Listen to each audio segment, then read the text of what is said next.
Santo, vem repousar sobre mim, és bem-vindo aqui. Espírito Santo. Graça e paz do Senhor Jesus a todos, bem-vindos ao canal Palavra de Deus Diária, onde nós estamos estudando um capítulo da Bíblia por dia. Não esqueçam de se inscrever, deixar seu like, comentar e compartilhar. Hoje nós estamos em Levítico 12. Ontem nós falamos muito, foi um capítulo longo, porque nós falamos sobre os animais imundos e descrevemos as características de cada um deles. Mas hoje vai ser rápido, porque hoje são só algumas instruções para a mulher que tem um filho, que gera um filho. Naquele tempo, a parte sanitária era bem precária e o Senhor precisava proteger aquelas mulheres que ficavam muito propensas a pegar todo tipo de infecção e de problemas pós-parto, que hoje nós sabemos que a mulher que tem um filho, ela precisa mesmo se resguardar no pós-parto.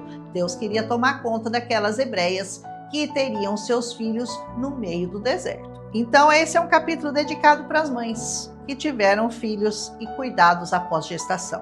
Quando Deus diz que elas estavam imundas, a palavra parece meio pesada, né? Mas eu entendo que era uma forma de prudência, de proteção. Nós sabemos que a mulher, após ela dar à luz, ela fica mais sujeita à contaminação e ela fica todos esses 40 dias pós-parto, ela fica sangrando. Então isso traz muitos problemas e muitas propensões, por isso a palavra imunda é uma propensão maior a se contaminar com coisas do exterior, amém? Então o contato com muitas pessoas, não só ela, mas também a criança, poderiam ser prejudicados. Alguns médicos até hoje pedem para que a mãe evite muitas visitas, né, logo após ela dar à luz. Por quê? Porque a sensibilidade dela está muito grande, aumenta muito, o contato pode ser prejudicial. A mulher que tem fluxo de sangue após o parto, isso a torna propensa a muitas infecções. Imagina naquele tempo, sem nenhuma proteção sanitária, no meio do deserto, com pouca água, com muita areia,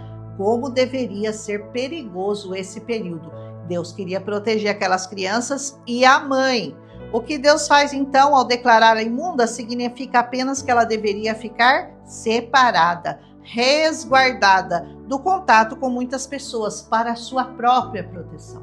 Amém? De acordo com a palavra, ela deveria se afastar por 7 dias, versículo 2, circuncidar seu filho no 8º dia, caso fosse menino, e depois mais 33 dias de resguardo, no versículo 4. Se fosse uma menina e não um menino, deveria ficar separado por 2 semanas, mais 66 dias, versículo 5, o que significa que para menino o cuidado tinha que ser redobrado, porque a menina poderia também pegar muitas infecções.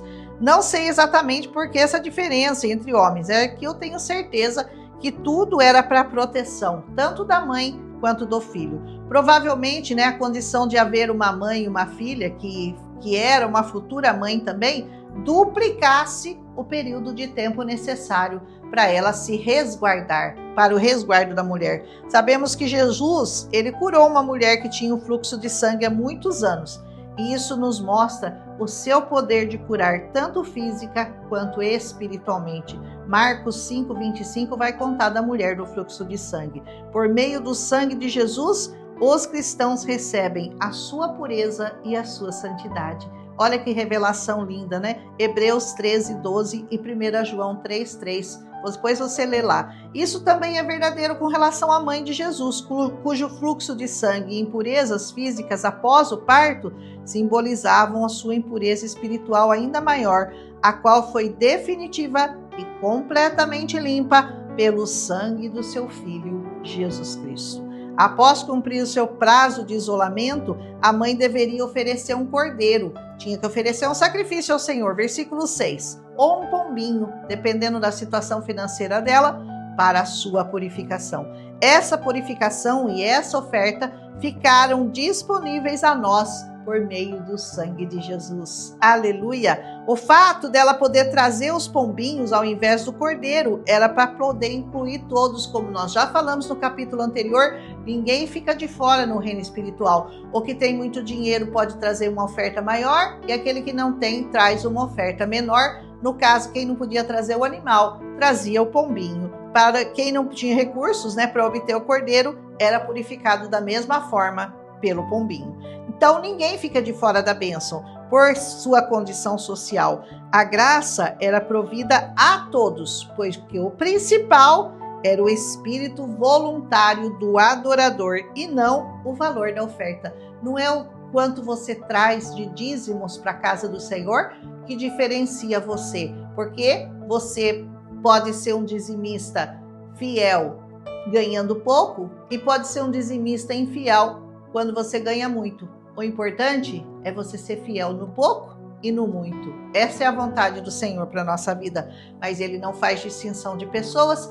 O Senhor pouco se importa se você traz muito ou se você traz pouco. Ele colocou uma quantia que é proporcional a todos. 10%, então 10% de quem ganha 100 mil é 10 mil e 10% de quem ganha 1.000 é 100 reais.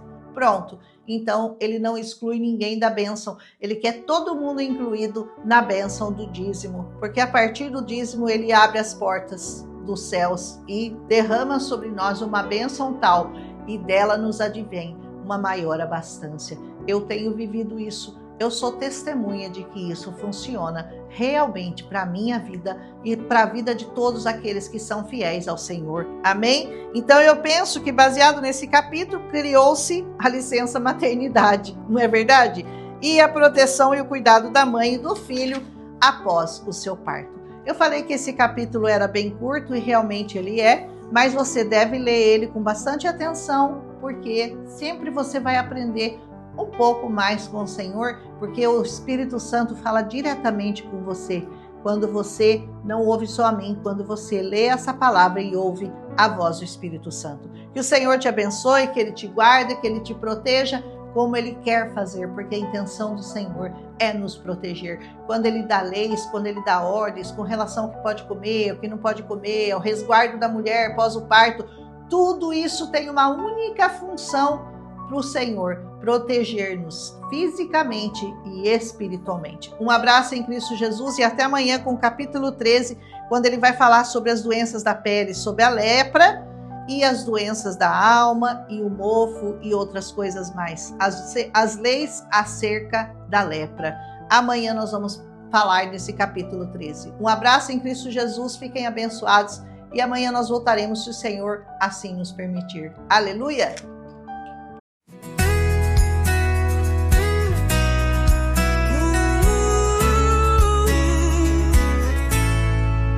Espírito Santo, vem repousar sobre mim, és bem-vindo aqui.